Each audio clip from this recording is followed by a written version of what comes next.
स्वास्थ्य ही संपद। स्वास्थ्यवान नागरिक देशर संपद। सुंदर निरोग स्वास्थ्य पई क्रीडार आवश्यकता रही। पिलामानक मध्यरे खेल प्रति आग्रह सृष्टि करबा निमंते कृष्णप्रसाद ब्लॉक अंतर्गत हरीश्वर देव भोकेशनाल उच्च माध्यमिक विद्यालय रे युव क्रीड़ा प्रतिभार विकास निमंते आयोजित होईछि क्रीड़ा प्रतियोगिता। एही क्रीड़ा प्रतियोगिता को आनुष्ठानिक भावे उद्घाटित करथिले पणसपदा ग्राम पंचायत सरपंच श्रीमती प्रियदर्शिनी।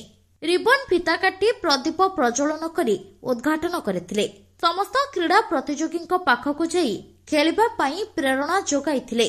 पिलामानक उद्देश्य रे कहिथिले ब्रह्मगिरी कृष्णप्रसाद हेउछि वीर योद्धांक माटी। आमे माने वीर पाइक मानकर वंशधर। आमको आमर पूर्वज मानकर गारिमामय वीरत्व को बजाय रखिबाकू हेबो। आम माटीर वीरपुत्र किशोर जेना आज एशियान गेम्स रे पदक जीति सारा विश्व रे नाम करिसंती। सब पिलामानक मध्यरे किशोर समान प्रतिभा लुचि रहिछि। ताकू केवल विकसित करबाकू हेबो। कला एवं विज्ञान विभाग रो पिलामानक मध्यरे अनुष्ठित एक भली मैच देखि पिलामानकू उत्साहित करथिले अतिथि माने।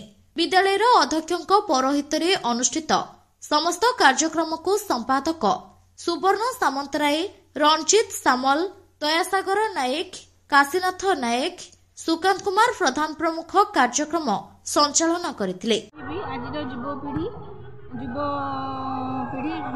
आमर जेहेतु एठी गोटे खेल प्रोग्राम होउची मोर से माने मोर आशा और विश्वास से माने मो पंचायत ना आगु को नेबे एवं मु तांको उत्साहित करबा को आस्थिले। मते आज से अतिथि भाव डाकिदिले।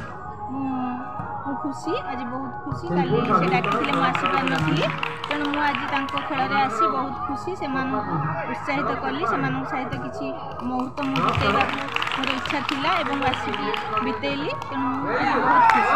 जगन्नाथ मु आज निवेदन करिबी से मो पंचायतर ना रखंतु एवं आगु को जानतु। पुरीरू रमेश साहू को रिपोर्ट संभव टाइम्स।